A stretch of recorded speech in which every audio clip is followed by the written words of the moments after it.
क्या नहीं दिख रहा है? ये ऑन करो ना, ये स्क्रीन नहीं आना है क्या? इसको ऑन करिए, बस प्लग लगाइए, बस ये प्लग है ना इसमें, उसमें लगा दीजिए। हाँ, जो ये नहीं, हाँ एक, हाँ यही।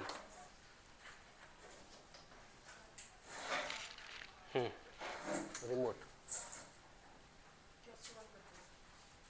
टीवी नहीं ऑन करती है क्या अब? हाँ,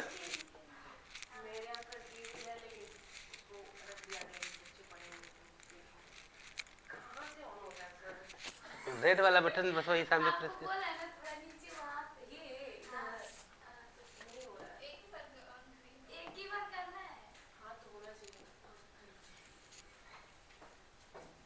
हुआ?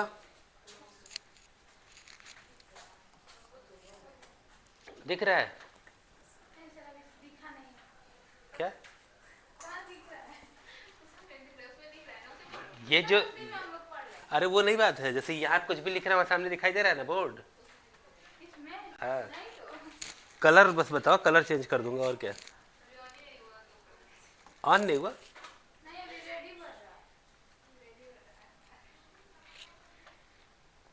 क्या बोल रही हूँ? ऑन हुआ?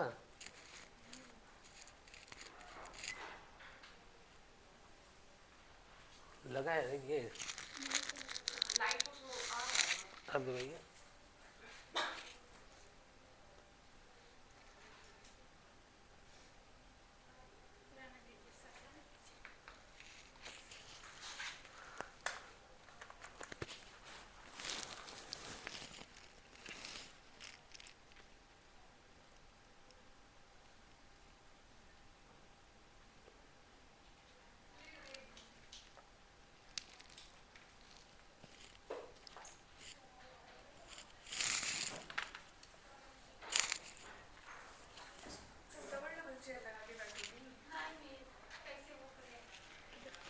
कहीं रख दो।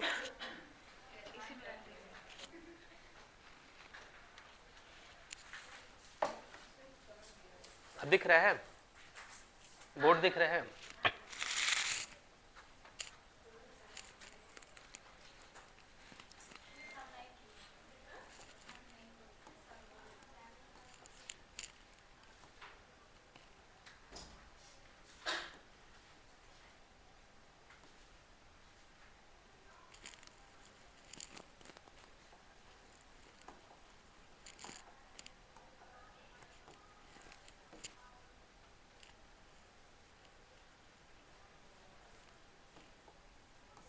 कौन सा कलर सही दिख रहा है?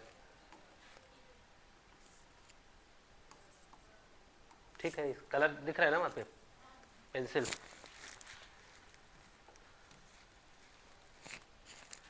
उस दिन थियरी भी बताया थे कि अकाउंटिंग क्यों पढ़ रहे हैं, ठीक?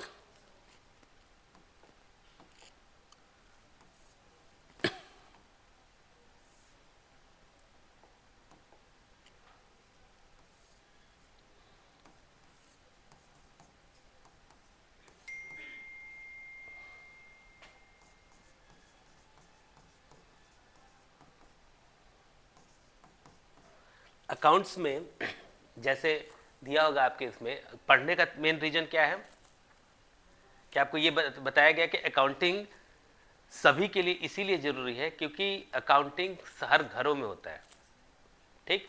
कोई ऐसा पर्सन नहीं है जो हिसाब किताब ना करता हो, ठीक? अगर हिसाब किताब नहीं करते हैं तो घर चलाना, और आपका, और ये बच्चे भी करते हैं स्टूडेंट लाइफ में।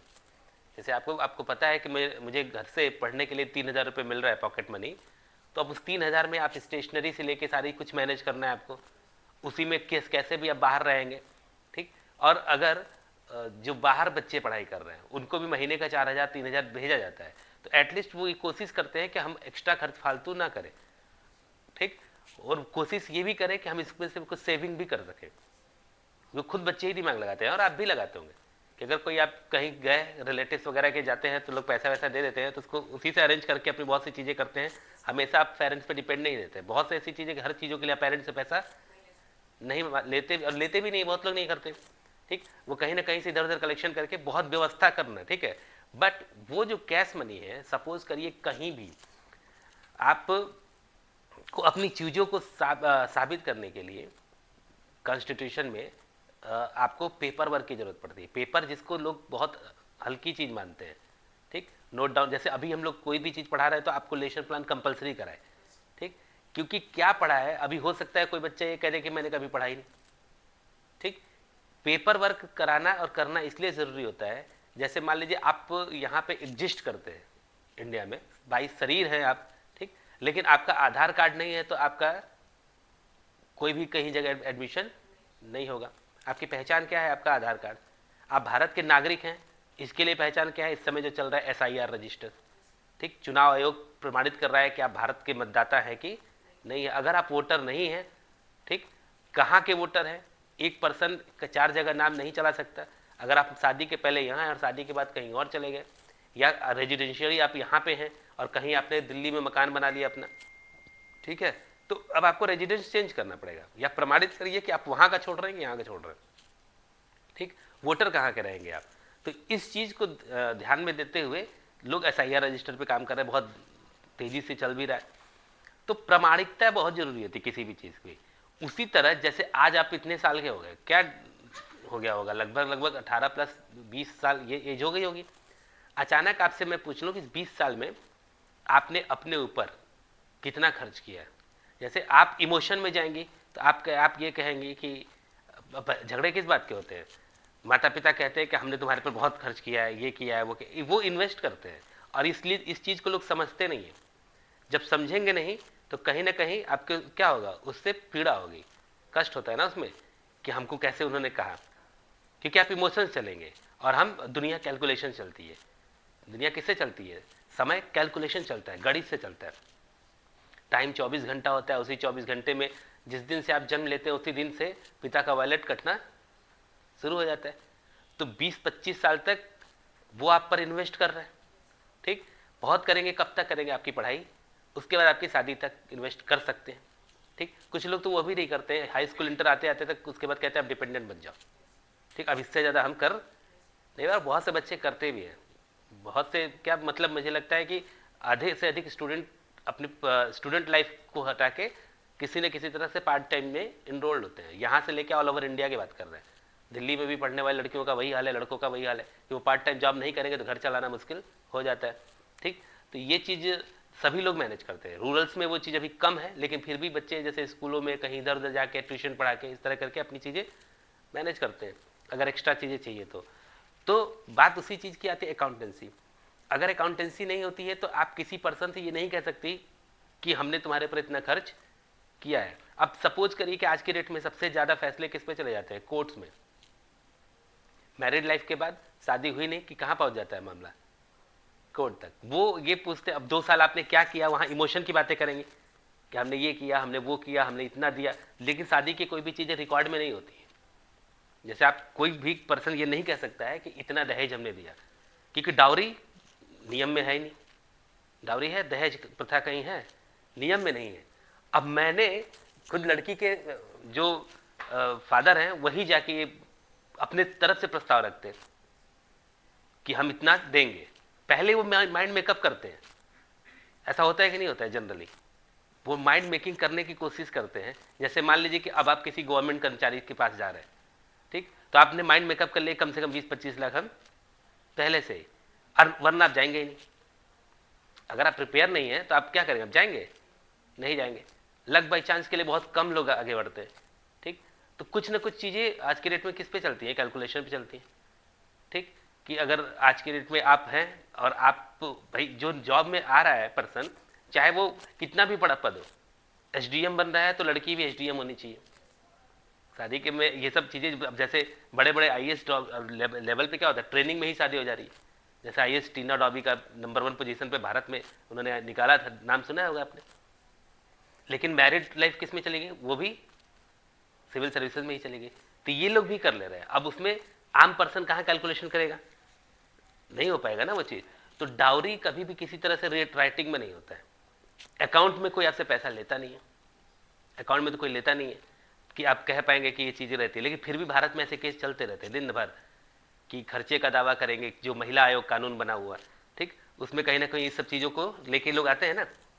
लेकिन इसी चीज़ से अब किचन में झगड़े हो ही ना, इससे इसका बेनिफिट क्या होता है कि आप जो भी कमाने वाला पर्सन है उस घर का, उस मेंबर का, उसका इनकम आपको मालूम होना चाहिए, ठीक, तो ही आप चीज़ों को डिपेंड कर पाएंगे। कंपैरिजन अगर करेंगे, छोटी चीज़ हो या बड़ी, आप अगर तुलनात्मक चीज़ें करेंगे कि जैसे फला के घर जब पड़ोसी है, पड़ोसी की इनकम जो है 1 लाख है और आपके घर की इनकम 40,000 है, तो आप पहले तो कंपैरिजन ही मत करिए, या सामने वाले को इतना फोर्स ही मत करिए कि फला के पास ये है, फला के पास वो है।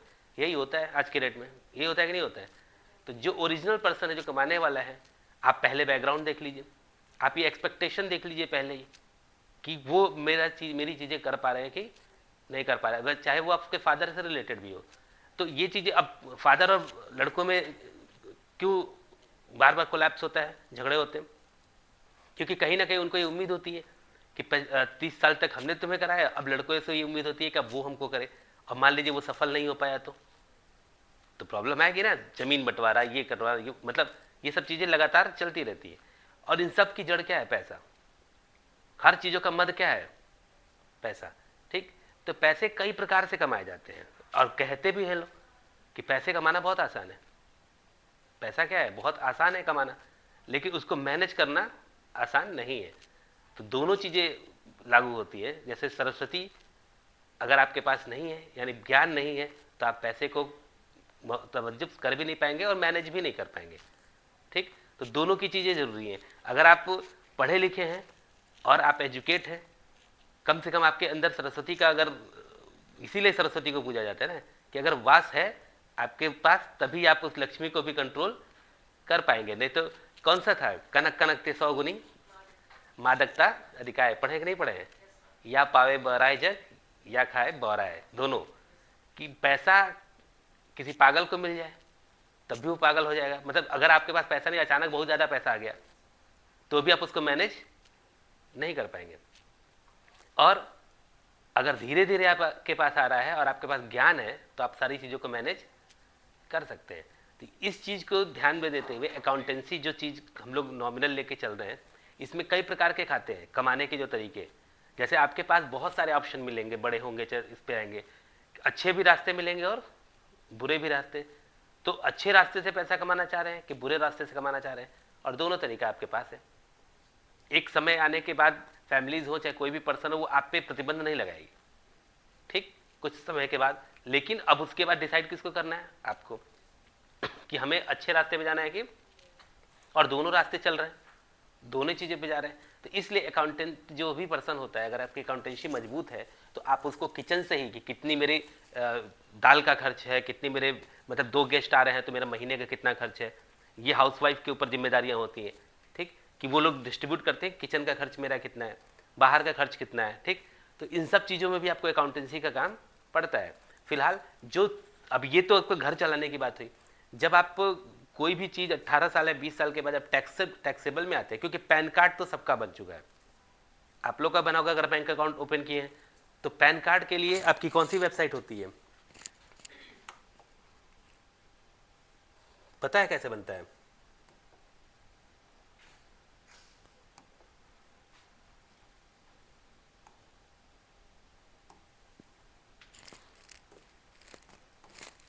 NSDL, ठीक। ये जो संस्था है NSDL, ये आपके पैन का हिसाब किताब रखती है पूरा, ठीक। इस साइट पे जाएंगे तो अभी आप भी अगर नहीं बना होगा तो आप इस साइट पे अपना अप्लाई करेंगे तो पैन कार्ड आपके घर बन के आ जाएगा तुरंत, ठीक है। Pan number permanent account number होता है। देखिए पूरा स्टैट्स इन्होंने लिखा हुआ है, जनवरी 31 2026 तक। इन्वेस्टर्स अकाउंट कितने लोग हैं? इकाई, दहाई, सैकड़ा, हजार, 10,000, लाख, 10 लाख, करोड़, 4 करोड़ 36 लाख 47,000, 40 लोग ऐसे हैं जो 40 लाख का, ये कैसा अकाउंट है? इन्वेस्ट करते हैं इसमें, इन्वेस्टर्स अकाउंट है, ठीक। जो लोग पैसा देते हैं, ठीक। ये डीमैट अकाउंट में जो शेयर में पैसा लगाते हैं, ये सब चीज़ें इसमें ऑलरेडी पहले से मेंशन हुआ है, ठीक। तो ये NSDL आपके पूरे चीज़ों का हिसाब किताब रखती है। देखिए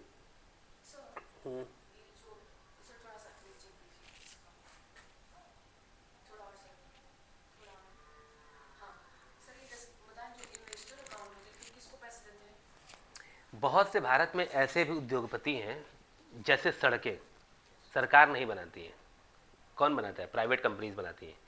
ठीक, वो सड़क बनाती हैं और सड़क का गवर्नमेंट के साथ वो लाइसेंस ले लेती है। अगर उद्योगपति ना हो तो सरकार अकेले दम पे सारे काम नहीं कर सकती। जैसे मैंने सड़क बना दी दोहरी घाट की, जेपी ने बनाया है, जेपी ग्रुप। ठीक, दोहरी घाट तो गोरखपुर एक्सप्रेसवे। अब गोरखपुर एक्सप्रेसवे को जेपी ने बनाया, तो जेपी ने सब जगह टोल टैक्स लगा दिया। बनारस जाएंगे तो वहाँ टोल टैक्स खड़ा है, और वहाँ जा रहे हैं तो वहाँ भी टोल टैक्स खड़ा है। उनका एग्रीमेंट हो गया कि 10 साल तक इस रोड से जितनी भी गाड़ियाँ निकलेंगी उसका पैसा हम लेंगे। तो अब उसका पैसा, अब मान लीजिए हम ही से कोई कहा, ऐसा भी लोग करते हैं, मेरे पास ज़मीन है, ठीक, आपके पास पैसा है, मैंने कहा कैसा करो, मेरा मकान बना लो, जब तक आपका रेंट नहीं निकल रहा है तब तक आप रहिएगा। होता है कि नहीं होता है? ठीक, तो इस तरह करके लोग बनाते हैं। मार्केट में अगर आपकी ज़मीन है तो कुछ व्यापारी ऐसे होते हैं, वो कहते हैं कि हमको व्यापार करना है, हम बना दे रहे हैं, ठीक, और उसका किराया हमसे मत लीजिएगा। तो ऐसा भी करते हैं लोग, तो उसी को क्या बोलते हैं? इन्वेस्टमेंट।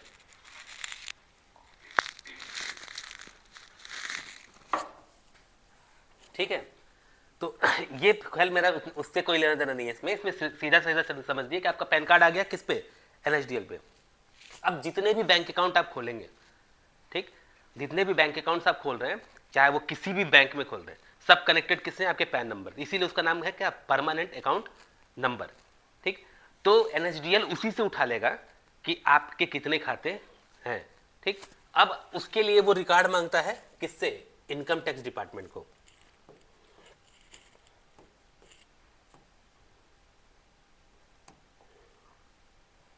देखिए ये इनकम टैक्स आया, ठीक, लास्ट में जो आप इस अकाउंटिंग को पढ़ने के बाद जो करने वाले हैं उसी का होता है, हर पैन कार्ड यूजर को अपना डिटेल बताना होता है सरकार को। जैसे आप स्टूडेंट हैं तो आपका पैन नंबर अलॉटेड है, अब अपना पैन नंबर से आप आईटीआर भरिए इनकम टैक्स पे, इस साइट पे आपको जाना है। ठीक, हर साल के फरवरी में आपको ये रिकॉर्ड बताना है, सरकार डेट निकालती है। ठीक, जैसे इस साल वो निकालेगी फरवरी के बाद कि जितना आपने कमाया होगा मुझे बता दो। ठीक, तो बहुत से ऐसे पैन कार्ड यूजर हैं जो कभी जानते ही नहीं कि ये सब क्या होता है। वो सिर्फ पैन कार्ड बना के रख लिए, उनको पता नहीं है कि उस पैन कार्ड का मतलब ऑनेस्टली है कि नहीं, बताओ। हाँ?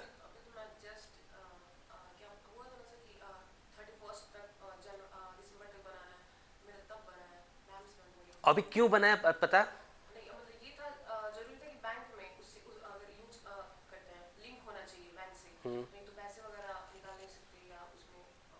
मतलब चूंकि बैंक ने दबाव बनाया इसलिए आपने खोला, लेकिन क्यों? उस कार्ड का कोई मतलब नहीं है, ये तो फैक्ट है ना, ठीक, कि वो है क्या। ठीक, तो अब जैसे इसमें बहुत हम लोगों ने दिमाग लगाया अपने जीवन में, बहुत सी चीज़ें, और कभी कभी समझ में नहीं आता था कि ये क्या तरीका है। जैसे अभी हम लोग छोटे थे, आपकी क्लास के तब पढ़ाई कर रहे थे, अचानक आए, तब तक पता चला कि जैसे अब क्या था कि पैसा कमाना मेरा काम था। ठीक, अब जैसे भी पैसा स्टार्ट किया कमाना कम एज में भी, तो उस समय इन सब चीज़ों की अंदेशा नहीं था कि ये पैसा कमाने के बाद इतनी लोग हमारे ऊपर नज़र रख रहे हैं। घर वाले तो छोड़ो ही, मतलब एक तो एक होता है ना कि बहुत इनकी तनख्वाह कितनी है, 1 लाख रुपए महीने तनख्वाह है, ये चलता है वो का, ये सारी चीज़ें सबके दिमाग में आ जाती है, फोबिया है। ठीक, वो ये तो जोड़ लेते हैं कि बहुत इनकम है इनकी, महीने का 5 लाख रुपए इनका इनकम है। लेकिन वो तो मुझे भी लगता था, लेकिन अब क्या है, अब गवर्नमेंट ने ये कहा कि नहीं, तुम्हारी इनकम इतनी है तो तुम टैक्स दो। और चूंकि हम लोग डायरेक्ट गवर्नमेंट के टच में है, ठीक, तो हमसे वो पूछती नहीं, हमसे बिना पूछे काट लेती है। ठीक है, तो ये चीज़ किससे काटती है? ये पूरा पूरा पूरा रिकॉर्ड है। अभी भी देखिए भारत की स्थिति है कि यहाँ पे टैक्स पेयर लिखा हुआ है ना पूरा, कि 2025 और 26 में इनकम टैक्स कैलकुलेटर है। अब इस इनकम टैक्स में के दायरे, ये हमेशा चेंज होता है, हमेशा कभी भी आप जाएंगे हर साल का अलग अलग चेंज होगा। आप अपने पैन कार्ड से यहाँ पे रजिस्ट्रेशन करेंगे, जैसे आपने कौन सा टैक्स भरना है। देखिए अगर लॉगिन करेंगे, मैं लॉगिन करूँगा तो मुझे दिख जाएगा अपना कि मैं कितना टैक्स भरता हूँ, लेकिन आप नहीं करते हैं तो आप यहाँ जाके रजिस्टर करेंगे। ठीक है, रजिस्टर करेंगे तो आपका पैन कार्ड मांगेगा और आपका डेट ऑफ बर्थ, उस पैन कार्ड से आपके मोबाइल नंबर पे ओटीपी आएगा, आप इस पर क्या करेंगे, रजिस्टर कर लेंगे। रजिस्टर करने के बाद अब आपको टैक्स भरना होता है हर साल। टैक्स भरने के लिए यहाँ पे जाके देखिए कितने प्रकार से गवर्नमेंट अपनी चीज़ें चलाती है। वो पूछती है क्या आप सैलरीड पर्सन है, अगर एम्प्लॉय है, हाँ, तो उसकी रसीद आप अपलोड करेंगे, ठीक, तभी गवर्नमेंट आपका कुछ सुरक्षा देती है, नहीं तो नहीं देगी आपको, ठीक। जैसे अभी आदेश आया जस्ट कि सभी अध्यापकों को, टीचर्स को, चाहे वो प्राइवेट सेक्टर में हो चाहे वो किसी भी सेक्टर में हो, गवर्नमेंट सेक्टर में, उनको हम कैशलेस चिकित्सा देंगे, ठीक, मतलब उनका इलाज हम फ्री में करेंगे। 5 लाख रुपए इलाज कम नहीं होता है, किसी भी अध्यापक को हर साल मिल रहा है। अब उसमें बात आ गई प्राइवेट टीचर्स। अब प्राइवेट टीचर्स में जैसे कुछ स्कूलों में ये सोच रहे होंगे, उनको अगर नियम नहीं पता है कि which type of private teachers who is qualified TET, C TET, ठीक, उसके बाद अनुमोदन हुआ हो स्कूल ने आपको रखा हो, तो बकायदा आपको स्कूल ये बता के रखे कि आपके सर्टिफिकेशन पे हमने बेसिक शिक्षा एजुकेशन या माध्यमिक शिक्षा या यूजीसी को हमने लेटर भेजा है कि आप मेरे टीचर्स हैं। ये नहीं कि आपको किसी तरह रख लिया, बोला 5,000 दे देंगे, ठीक। अब आप कैंसिल में पेमेंट ले रहे हैं, कुछ आपको होता है तो क्या गवर्नमेंट से परमिशन ले पाएंगे आप कि नहीं मैं टीचर थी, नहीं, आपको नहीं मिलेगा फिर, ठीक। तो उसका प्रमाणिकता बीएसए करते हैं, जिले के नियोक्ता अधिकारी जो होते हैं वो लोग करेंगे कि आप यहाँ पे इस स्कूल में टीचर हैं। क्या कभी स्कूलों ने ऐसा किया? जो भी बच्चे आप, जैसे आप तो पढ़ाती भी रनिंग में भी हैं, तो क्या कभी स्कूल ऐसा करते हैं? नहीं करते। वो अपनी मर्जी से आपको रखेंगे, अपनी मर्जी से निकालेंगे। तो जॉब एक ऐसा पोजीशन होता है जिसमें आपको अपनी मर्जी से रख के हटाया नहीं जा सकता, सम्मान पूर्वक जॉब होती है, ठीक, कि अगर हटाएं तो हम भी रीजन दे सकें कि ड्यू टू दिस एलिगेशंस मैं आपको इस पोस्ट से हटा रहा हूं, ठीक। तो इसीलिए मैंने कहा रिटर्न वर्क बहुत जरूरी होता है। तो ये COTTP जो आपकी पैन कार्ड का नंबर है उसको डालिए। सैलरीड एम्प्लॉयड है तो सैलरी एम्प्लॉयड, बिजनेसमैन प्रोफेशन है तो बिजनेसमैन, सीनियर है, सुपर सिटीजन है तो सुपर सिटीजन डालिए, नॉन रेजिडेंट मतलब यहाँ के नहीं है, ठीक, तो उसका अपडेट दीजिए। हिंदू अनडिवाइडेड फैमिली, ये बहुत अच्छी चीज़ आती है इसमें कि बिजनेस करने के कई तरीके देती है सरकार। हिंदू अनडिवाइडेड फैमिलीज मतलब जो जिसका बंटवारा ना हुआ हो, उस तरह का परिवार अगर आपका है तो हिंदू अनडिवाइडेड फैमिलीज में आप इस पे रजिस्ट्रेशन कर सकते हैं। खैर हम लोग तो पर्सनल ITR भरते हैं। अगर मान लीजिए आप यहाँ पे लॉगिन करते हैं,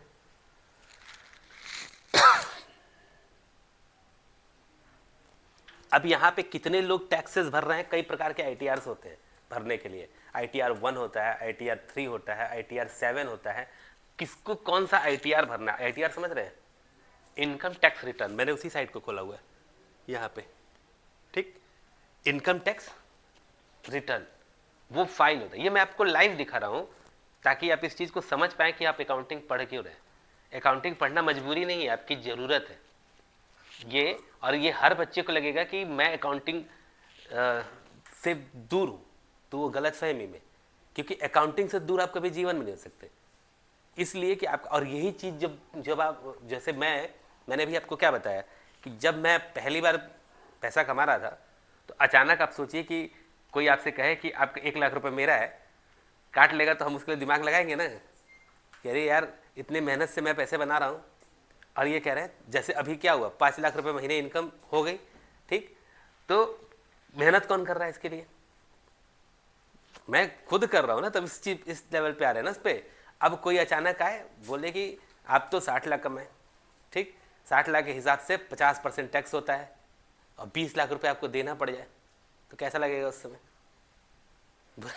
बुरा लगेगा ना कि ये क्या तरीका है ये तो। और मैं कहा बचने के सारे रास्ते हम लोग खोज डाले कि इससे बचने के, मतलब जब छोटे थे दिमाग इसमें लगाते थे ना कि कैसे बचे इससे। और पैसा है कि छुप ही नहीं रहा, सरकार भी बहुत तेज है, वो उसको पता है कि हमारे पास तो पैन कार्ड नंबर है, कहाँ जाओगे, ठीक। और लेन देन आपको किससे करना है? बैंक से ही करना है। इनकम टैक्स डिपार्टमेंट एकदम ऐसे पैन कार्डों पे पूरा नज़र बनाए रखता है भाई। हर शहर में इनकम टैक्स, हर जिले में इनकम टैक्स के अधिकारी नियुक्त है, ठीक, तो वो अपना हर पैन कार्ड को खोजते रहते हैं। अब जैसे पैन कार्ड स्टूडेंट का है तो छोड़ देंगे, आपसे कोई मतलब नहीं है, लेकिन जब उनको दिख रहा है 5 लाख वाले को भी छोड़ देंगे, क्योंकि वो ये जो गवर्नमेंट का स्लैब है तो उसको वो छोड़ देते हैं।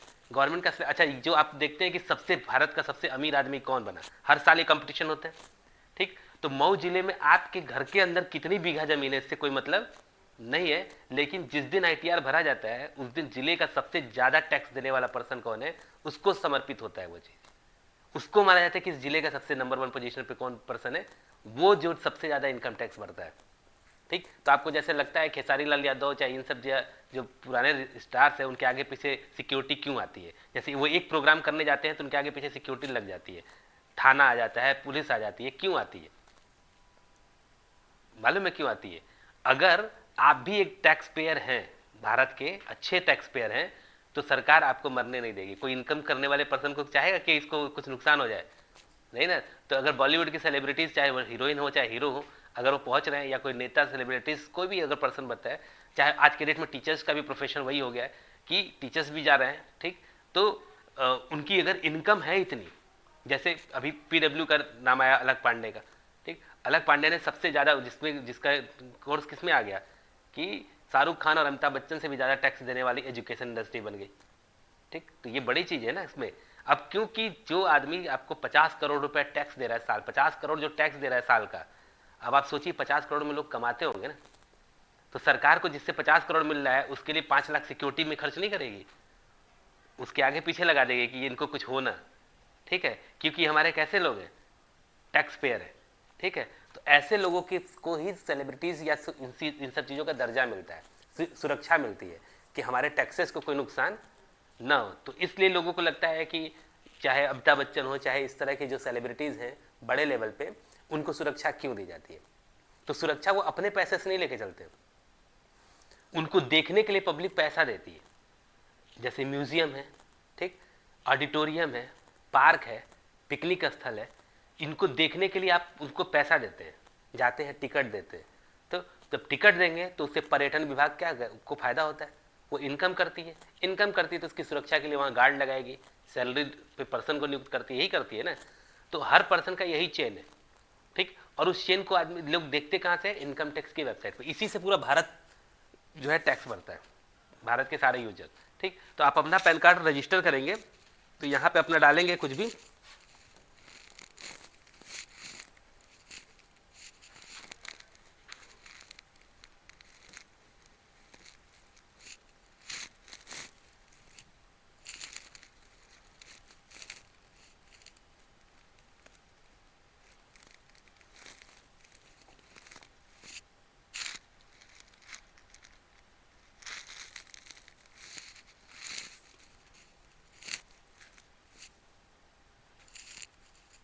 ठीक है। जैसे ये पैन कार्ड नंबर मैंने डाला यहाँ पे, आगे ना एक्सेस के लिए,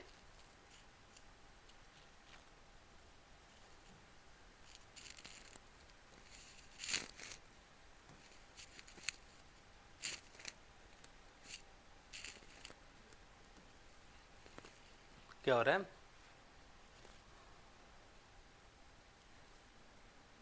देखिए पासवर्ड मैं भूल गया हूँ इसका क्या है। चलो इस पे अगर आप डालेंगे तो इस पे जितना आपने रिटर्न्स फाइल किया है, आईटीआर इनकम टैक्स रिटर्न, वो सब इस पोर्टल पे क्या होगा, दिखाई देगा। क्या दिक्कत हो रही है? यहाँ आ जाओ शेयर लेके, ठीक। तो इस पे क्या होता है, इसमें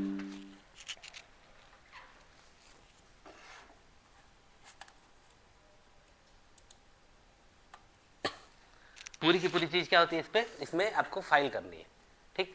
अब ये आपको किस लेसन में लास्ट में सिखाया जाता है, पहले इसको इन सब चीजों को फाइल करने का तरीका होता है, फॉर्मेट जिसको बोलते हैं, कि इस पे जाएंगे, इस साइट पे जैसे लॉगिन करेंगे तो एक्सेल फॉर्मेट मांगेगा,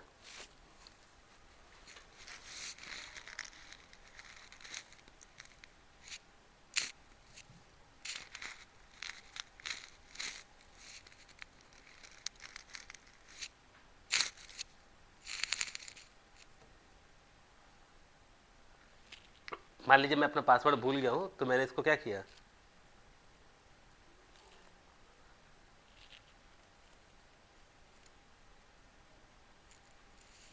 रजिस्टर नंबर पे क्या किया, मंगा लिया मैंने। इसी तरह टेक्नोशेखर ट्रस्ट हो, ये तो मेरा पर्सनल अकाउंट का डिटेल मैंने डाला, चाहे मेरा ट्रस्ट हो जो चलता है, वो सारी चीज़ें क्या करती हैं, वो आईटीआर फाइल करती है लास्ट में।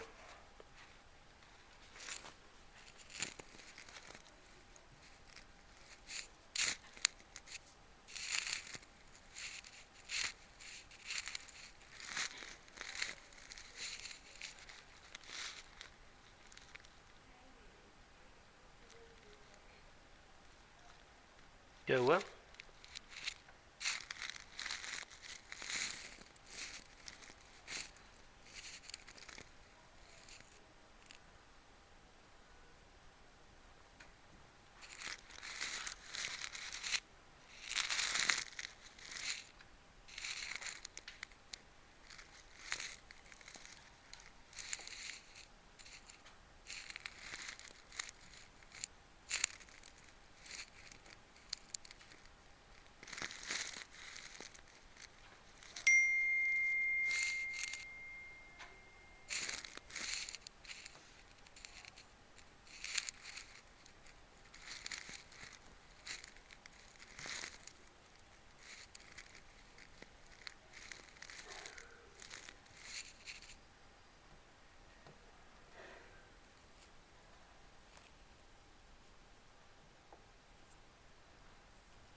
देखिए खुल गया ये साइट लॉगिन। ठीक, अब ये जो है, अभी ये मुझसे टैक्स मांग रहे हैं, मुझसे डिटेल मांग रहे हैं 26-27 का भी, लेकिन अभी फरवरी चल रहा है इसलिए हम इसको डिटेल अभी नहीं देंगे। फरवरी जब खत्म हो जाएगा, मार्च जब खत्म होगा, तब मैं इस पर बताऊंगा कि मैंने इस साल पूरा कितना ग्रोथ किया है या क्या इनकम जनरेट की है। इसमें मैंने अपने किसी सीए को असाइन किया है, चार्टर अकाउंटेंट, क्योंकि मैंने उनको असाइन इसलिए किया है कि जो भी इस तरह की चीज़ें क्लेम होगी, भले हम लोग टैक्सेशन डेली जानते हैं, सारी चीज़ें जानते हैं, बट मैंने भी क्या बताया कि हम लोग को सीए हायर करने की जरूरत इसलिए पड़ जाती है कि डेली आप उससे अपडेट है। आज क्या हुआ, टीवी खोल के आप बैठे हुए हैं, आज कौन सा जियो आया, तो आप बात कर सकते हैं। अब हम लोग का काम क्या है, बहुत सारे कोई पर्सन अपना इसीलिए सीए अपॉइंट करता है, ये देखते रहो सरकारें क्या निर्देश दे रही है। ठीक, यहाँ लिखा हुआ है ना कि माई चार्टर अकाउंटेंट, यानी अकाउंट्स मेरा है, बट उस पर अपलोड करने वाली सारी डिटेल कौन ऑडिट कर रहा है, चार्टर अकाउंटेंट। तो ये अकाउंटेंट का काम होता है। जैसे आप फाइनेंशियल अकाउंटिंग कर रहे हैं, अगर आप बीकॉम होते और एमकॉम होते तो ही आप सीए बन पाते, अदरवाइज दूसरा कोई बच्चा सीए नहीं बन पाता है। ठीक, तो अब आप क्या कर सकते हैं, आप ये कर सकते हैं कि जैसे आपने अकाउंटिंग सीख ली, एक्सेल में एंट्री सीख ली, तो आप किसी सीए के अंडर में जाके जॉब कर सकते हैं, क्योंकि आप वो उसकी रिपोर्ट तैयार कर सकते हैं, सारा काम आप ही करेंगे, बस वो अपनी मोहर लगाएगा। समझे कि आप अकाउंट सीखने के बाद सारा काम आप करेंगे, बस उसको किस बात का पावर है कि अपना सिग्नेटरी। ठीक है, तो ये बेनिफिट होता है। अभी ई फाइल, जैसे मान लीजिए कि इनकम टैक्स रिटर्न कितना फाइल किया आपने, इनकम टैक्स का फॉर्म है। अब फॉर्म जो मांगा है, देखिए व्यू फील्ड फॉर्म्स ऐसे देख रहे हैं, तो ये सारी डिटेल उसमें आ गया। नो फॉर्म फील्ड टुडे,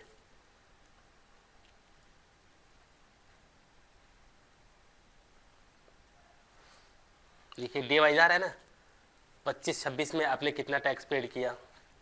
ठीक, ITR 1 मैंने फाइल किया, क्योंकि ITR 1 कौन फाइल करता है, जो सैलरीड पर्सन है। ठीक, वो कौन फाइल करता है, ITR 1। अब ये सब चीज़ें जो है एंट्री होती है किसमें, एक्सेल में। किसमें एंट्री लिखा है ना, फिलिंग सेक्शन 139(1). ठीक, किसने किया, सेल्फ किया है मैंने। ठीक, तो इस तरह से चीज़ें, सारी चीज़ें आपको शो ऑफ दिखेंगी।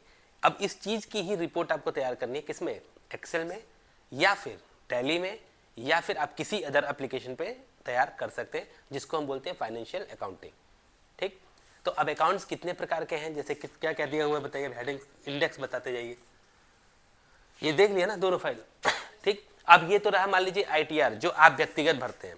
ठीक, ITR वो भरता है जो सैलरीड पर्सन है, जो बिजनेस कर रहा है, अपना NGO चला रहा है या HUF कर रहा है। लेकिन अगर इसके अलावा कोई व्यापारी है, व्यापारी बदल जाता है, व्यापारी का काम होता है लेन देन, कहीं से प्रोडक्ट लेना और कहीं को देना। अब आप जो अकाउंटिंग बनाएंगे टैली, तो टैली दो प्रकार से बनाएंगे। टैली जब सॉफ्टवेयर इंस्टॉल करते हैं तो उसमें पूछा जाता है कि आप किस प्रकार की ऑर्गेनाइजेशन है। तो सबसे पहले एक ग्रुप क्रिएट करेंगे। एक ग्रुप क्रिएट किया आपने बताया कि मैं एक TS ग्रुप ऑफ एजुकेशन में काम कर रहा हूँ। जैसे मैंने अगर आपको अकाउंटेंट हायर कर लिया, तो हायर करते ही आप क्या करेंगे कि आप बताएंगे कि मैं TS ग्रुप ऑफ एजुकेशन में काम करती हूँ। तो ये क्या हो गया, कंपनी क्रिएट। ठीक, कंपनी का ग्रुप क्रिएट करेंगे कि ये ग्रुप करता क्या है। तो आप बताएंगे ये कोर्सेज चलाता है जो रजिस्टर्ड है यूनिवर्सिटीज़ के या फिर नाइलिट के या फिर इस तरह के प्रोग्राम्स, स्किल डेवलपमेंट के हम लोग प्रोग्राम चलाते हैं। उस कोर्सेज का नाम, तो फिर मांगेगा क्या, लेजर, इसको क्या बोलेंगे, ग्रुप। ठीक, फिर लेजर में क्या मांगेगा, लेजर मांगे कौन कौन सी स्किल प्रोग्राम। तो आपने डाला CCC, financial accounting, AutoCAD, coral, Photoshop, extra, मतलब ये सब चीज़। तो ये हो गया लेजर।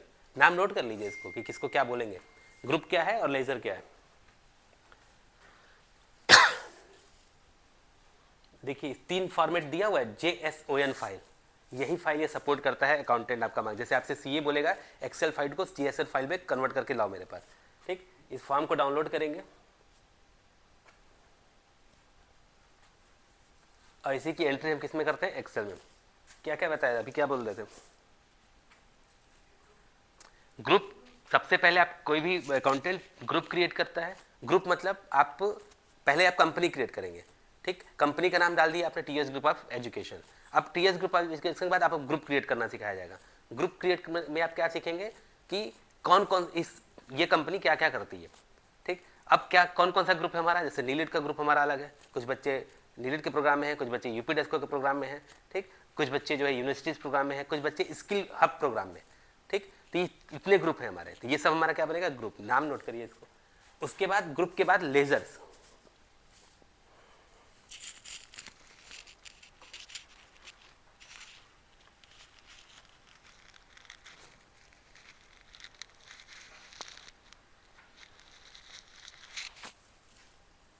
ये ओरिजिनल समस्या आती है कि नहीं आती है बताओ? बैलेंस शीट अगर क्लियर नहीं होता है तो लड़ाइयाँ होती हैं कि नहीं होती हैं? और लड़ाइयाँ किस बात पे होती है घरों में?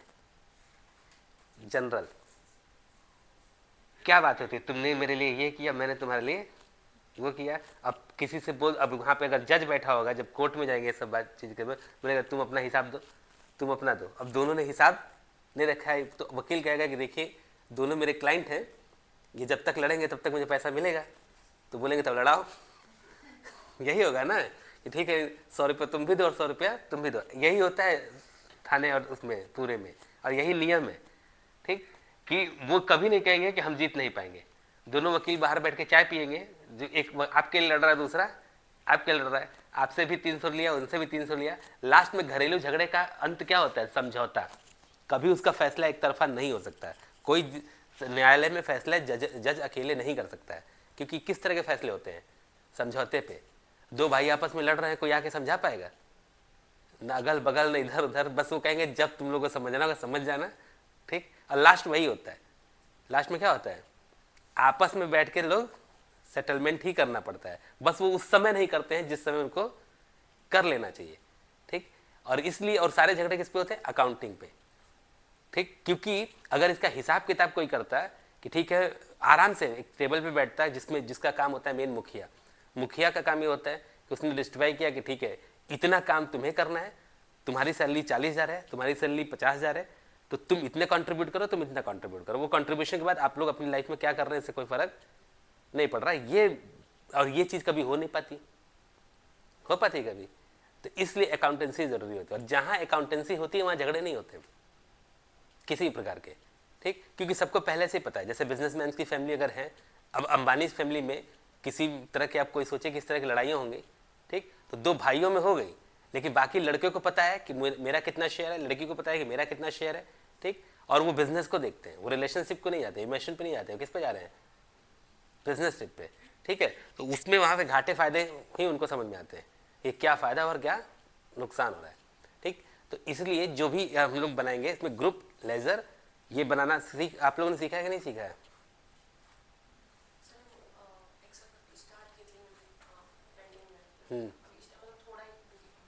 तो ग्रुप लेजर, उसके बाद बाउचर। अब ग्रुप क्या हुआ मैंने बताया अपने यहाँ, जैसे जो हम कोर्सेज का ग्रुप चलाते हैं। लेजर में क्या किया कि अब जैसे मान लीजिए आपने चुना स्किल हब प्रोग्राम, तो ऑटोकैड हो गया, कोरल हो गया, कोई हमारे यहाँ डिजिटल मार्केटिंग सीख रहा है, कोई हमारे यहाँ फेसबुक सीख रहा है, बहुत अब ये सब अलग अलग कोर्स है कि नहीं है? और सारे लोग का अलग अलग कोर्स है। ये कोर्स क्या है? मेरा लेज़र है। अब लेज़र में के बाद जैसे मान लीजिए आपने डिसाइड किया कि मुझे कोरल करना है या डीटीपी करना है, तो डीटीपी की एक अलग फीस है। डीटीपी की हो सके फीस 4-5 हज़ार हो, कोई कह रहा है कि नहीं मुझे ट्रिपल सी करना है, उसकी फ़ीस अलग है। तो ये फीस भी एंट्री करेंगे। जैसे हमारे जो स्टाफ होते हैं, मैं यहाँ खड़ा हूँ, फिर भी हमारा बैलेंस शीट पहले से बना हुआ है वेबसाइट पे, तो एक स्टूडेंट भी बता सकता है कि मेरे कोर्स की फ़ीस क्या है, बता सकता है कि नहीं बता सकता है उसमें, और वो जो लगता है वो लगता है।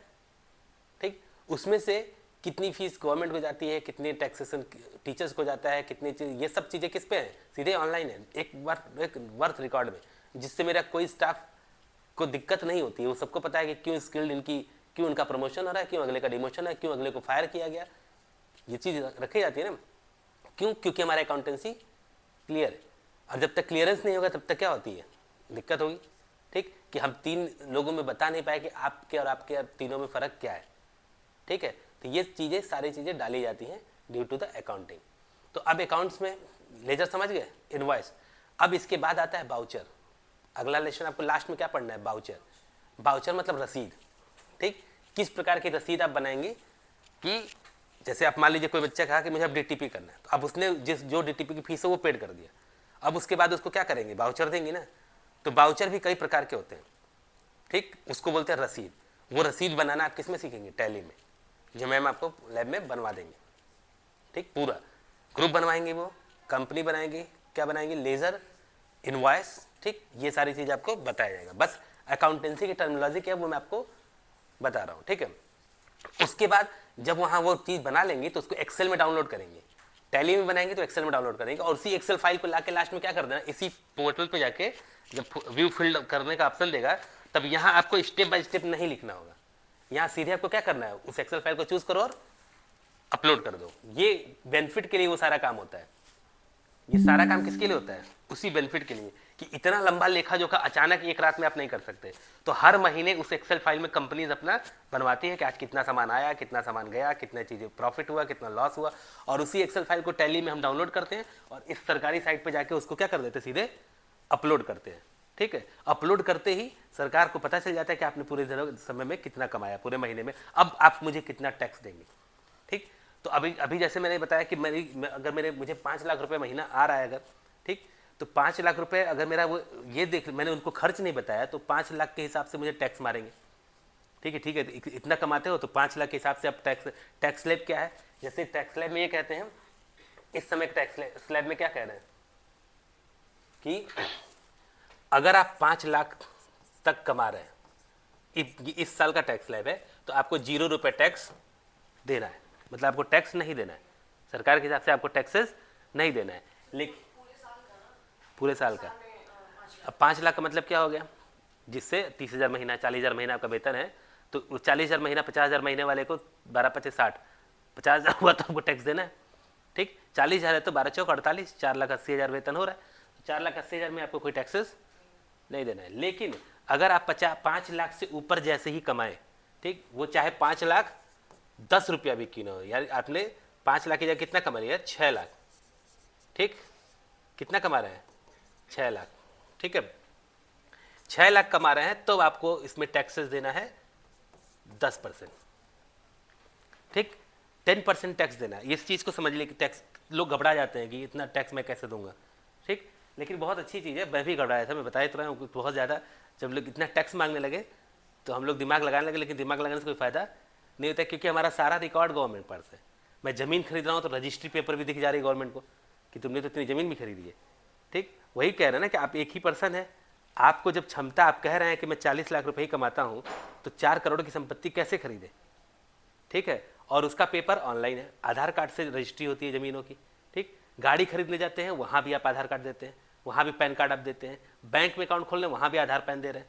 तो जब इस चीज़ को इनकम टैक्स डिपार्टमेंट मिला रहा है, वो तो जैसे ही क्लिक करेगा उस पूरी पैन की डिटेल मिल जाएगी कि आपके नाम से कितनी गाड़ी है, आपके नाम से कितना बीमा है, आपके नाम से कितनी, ये सारी चीज़ आ जाएंगी ना, तो फिर क्या आप कुछ छिपा पाएंगे? और अगर आप ज़मीन खरीदेंगे तो कौन ऐसा पर्सन होगा जो कहेगा आपके नाम से मैं ज़मीन क्यों खरीदूंगा, क्योंकि फिर आप कहेंगे कि ये तो मेरा है। तो इससे डर है ना सबको। तो इसीलिए गवर्नमेंट कर्मचारी जो आईएएस है उनको बोला जाता है कि अपनी संपत्ति का पूरा ब्यौरा, हम लोग किसी भी कर्मचारी को ये नियम है कि आप अपनी संपत्ति का पूरा ब्यौरा किस पर डालिए, ऑनलाइन, कि आपका है कि नहीं है।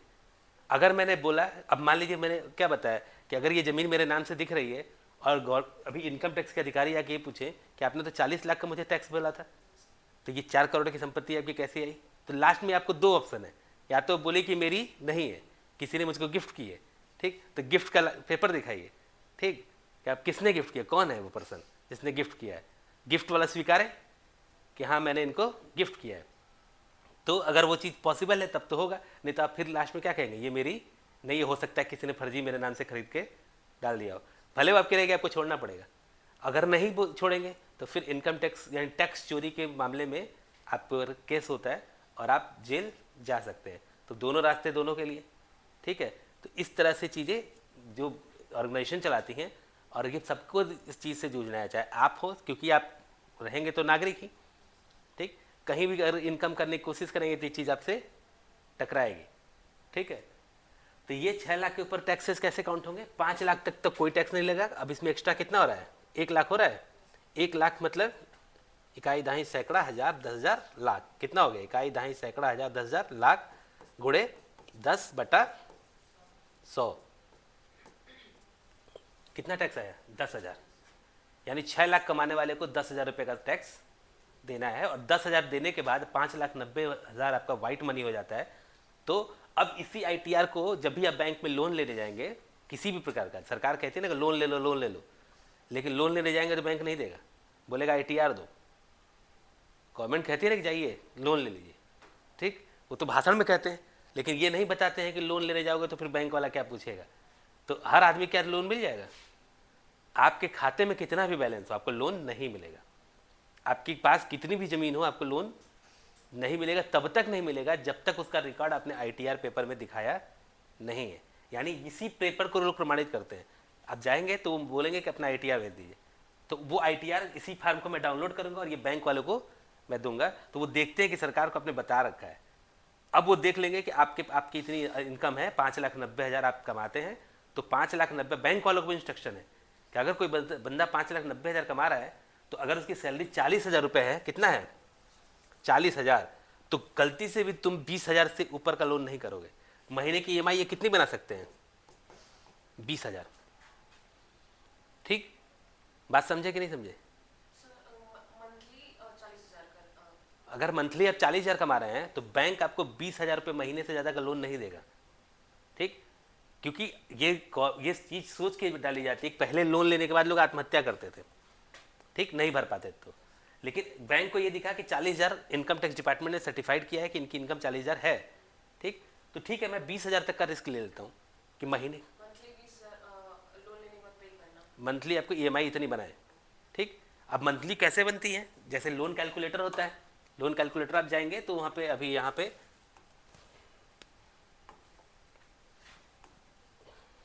ये किसी भी बैंक को ऑनलाइन करना होता है, लोन कैलकुलेटर आया, तो बैंक आपको बताता है कि अगर आप मुझसे, देखिए HDFC का है, किसी का भी है, तो अगर आप यहाँ पे लोन लेते हैं, ठीक, कितने का ले रहे हैं,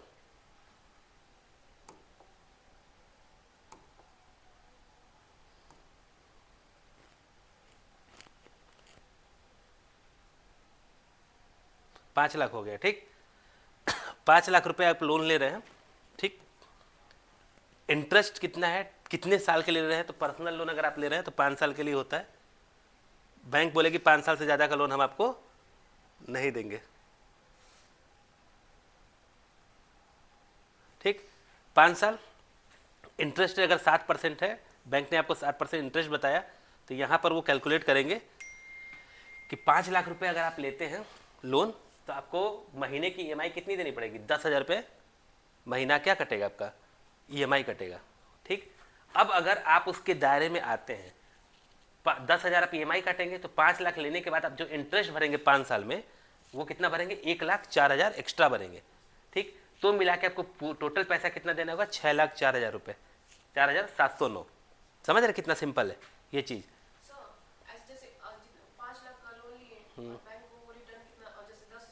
महीना वो 5 साल तक काटेगी, 60 महीना, 5 साल यहाँ दिया ना मैंने, तो 60 महीना उसने लोन काटा अपना, कितना दिन काटा उन्होंने, 60 महीना। ठीक, अब 60 महीना में 10,078 का मल्टीप्लाई कर लीजिए, ठीक, तो नियर अबाउट कितना आएगा, तो इसका मतलब कि आपने 5 लाख लिया था और 1,04,709 रुपये आपने एक्स्ट्रा पेड किया बैंक को। ठीक, क्यों, बैंक का फ्री में काम थोड़ी नहीं करेगा, बैंक के जो कर्मचारी उनका वेतन कहाँ से आता है, तो टैक्स लगेगा, लेट पेमेंट करेंगे तो उसका भी टैक्स। चेक बाउंस हुआ, अगर ये 10,000 की किस्त है, ठीक, 1 महीने आपने बाउंस करा दिया, तो आपका सिविल खराब होता है। सिविल खराब का मतलब होता है कि अगली बार बैंक लोन देने से आपको सोचेगी। ठीक, तो ये सिविल का प्रॉब्लम होता है। 10,078 रुपये आपका टैक्स कट रहा है, ये उन्हीं को मिलेगा जिसकी इनकम कम से कम 20,000 रुपये हो। इससे ज़्यादा की EMI अगर वो बनाएंगे तो बैंक का जो मैनेजर है उसके ऊपर उसकी सैलरी से काट लेगी सरकार, कि तुम जब जानते थे कि वो 20,000 ही कमाता है, तो उसको 20,000 का लोन कैसे दिया आपने, मतलब मंथली इनकम आपकी 20,000 है और उसके भी ऊपर जाके वो लोन दे दे, ये पॉसिबल है क्या? क्योंकि कोई भी परिवार 10,000 रुपये में खाएगा पिएगा, वो ये कहते हैं कि वो अपना 10,000 रुपये से घर खर्च चलाए। ठीक, उससे ज़्यादा उनको लोन नहीं मिलेगा किसी भी कंडीशन में। ठीक है, तो ये चीज़ है पूरा का पूरा गवर्नमेंट का बजट, गवर्नमेंट में कैसे आप अकाउंटेंसी करते हैं। ठीक, इसी को करने के लिए हम लोग किस पे एंट्री कराएंगे, टैली पे। ये समझ गए पूरा कि कौन कौन साइड बताया हमने, इनकम टैक्स डिपार्टमेंट, ठीक, NSDL पे क्या बनता है, पैन कार्ड,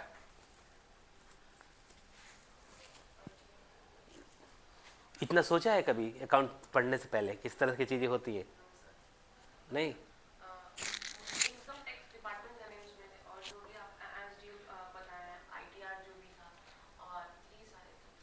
आईटीआर हर कैंडिडेट को भरना, भारत के सभी नागरिक का भरना उसका अधिकार है, उसका कर्तव्य है। आईटीआर कर्तव्य है आपका कि आपको भरना है, लेकिन लोग नहीं भरते। ठीक, नहीं भरते तो फिर बैंक के जाते हैं, चक्कर काटते हैं दिन भर, तभी ना मैनेजर साहब के पैर छूते हैं। अगर आपके पेपर सही हैं तो मैनेजर आप तक दौड़ के काम करेगा। ठीक, लेकिन आप चूंकि इसके बारे में नहीं जानते तो आप दौड़ेंगे ही ना, सोर्स लगाएंगे। और एक जो बिजनेस और व्यापारी होते हैं वो कौन सा टैक्स भरते हैं? जीएसटी। वो क्या भरते हैं? इस वेबसाइट पे ये जीएसटी पोर्टल है, ये जो भी अकाउंटेंसी आप सीख रहे हैं, टैली पढ़ रहे हैं या जो भी चीज़ें आप पढ़ेंगे वो सब एक्सेल फॉर्मेट में पढ़िए। गवर्नमेंट को अपने रिपोर्ट से मतलब है।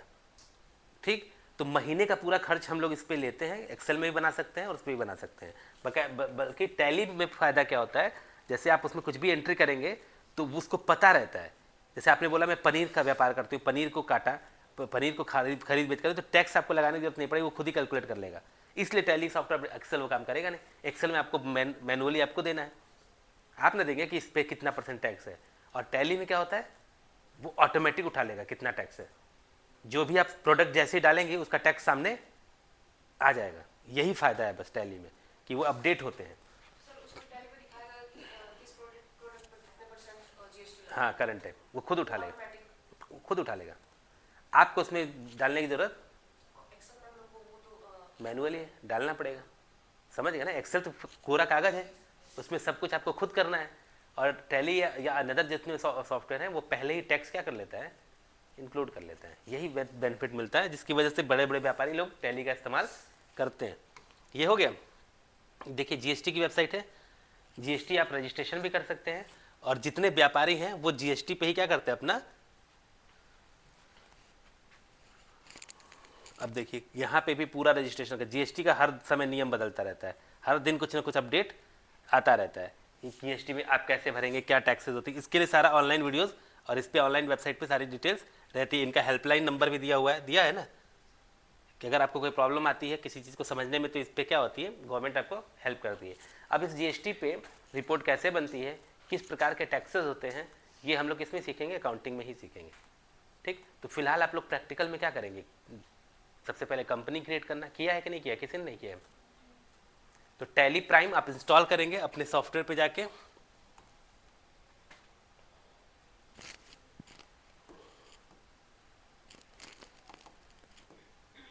Tally prime. ठीक, यहाँ पे जैसे ही खोलेंगे तो कंपनी का नाम क्या है, टैली सॉल्यूशन।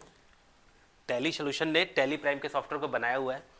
इसको देखिए इस समय कौन सा वर्जन चल रहा है, जैसे हर समय ये अपना वर्जन चेंज करती रहती है, तो 7.0 है और ये 7.0 लॉग फाइल है, आपको इसी को डाउनलोड करना है। डाउनलोड करने के बाद अपने सिस्टम में क्या करना है, इसको प्रॉपरली इंस्टॉल करना है। इंस्टॉल करने के बाद जब आपके ये सिस्टम में इंस्टॉल होता है, ये सेटअप का फाइल आ गया। अभी सेटअप को क्या कर दीजिए, नॉर्मली एग्जीक्यूट कर दीजिए। ठीक, एग्जीक्यूट करने के बाद आपका टैली सॉल्यूशन, क्योंकि ये एंड्रॉयड है, अभी इस पर विंडोज़ पे आप करेंगे अपने कंप्यूटर लैब पे, वो चीज़ें क्या होंगी, इस पर एग्जीक्यूट होंगी। टैली सॉल्यूशन को कल इंस्टॉल करना, ग्रुप क्रिएट करना, लेज़र बनाना, उसमें कंपनी का नाम डिसाइड करना, ये सब आपका प्रैक्टिकल थ्योरम है जो आपको उसमें बताया जाएगा। सब उसी बनेगा टैली पे ही। ठीक, बाकी अकाउंटिंग क्यों पढ़ रहे हैं ये तो क्लियर हो गया ना, कोई इसमें डाउट?